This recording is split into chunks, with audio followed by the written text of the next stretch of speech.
I was diagnosed when I was 17, the summer before my senior year in high school. I have been living with lupus for a little over 20 years. I was working for the Colorado State Parks as a summer job, and I was tired, unimaginably tired. And I started to develop a rash on my nose and my cheeks, and my mom took me into the doctor and they ran a million tests, and it turns out I had lupus. I had my whole life planned out at 17. I was going to go to college for forestry.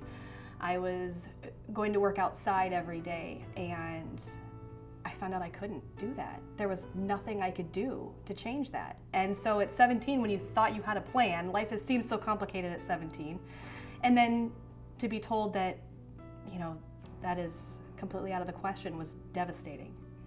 And, you know, I was given pamphlets saying that with medication and basically keeping your fingers crossed, I can expect to live another 10 years. At 17 years old, I mean, what's the point? I think because I'd had it for so long, what I perceived as normal were actually symptoms that I've always had. Some of the symptoms I had, like joint pain in my knees and my hands, I'd had for years and never questioned it. And it turned out they were related to the lupus, as were my migraine headaches. Over time, some of the symptoms I started with have gone away, and I've developed new symptoms. I developed kidney involvement when I was 21. I developed blood clotting issues in my 30s. So it kind of continues to progress and change all the time.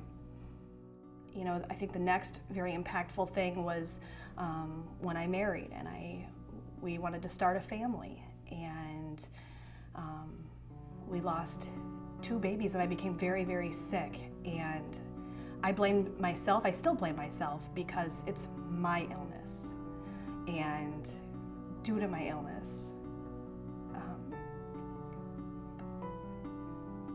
it caused such a large impact in my family.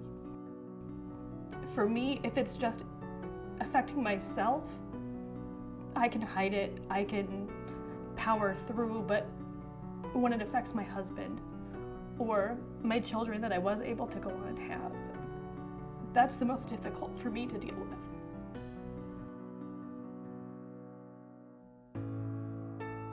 I have some friends that have lupus, which is incredibly helpful.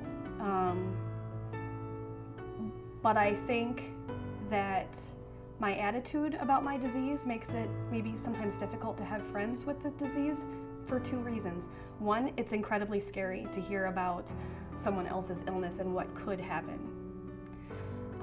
The other aspect of it is I very much so power through. You've got to roll with it. You got to deal with the pain, you know, deal with the medical bills, whatever life is throwing at me. And, you know, it's hard for me to see sometimes other people struggling, because to me, struggling isn't an option. And I'm doing my best. That's what I would want people to know.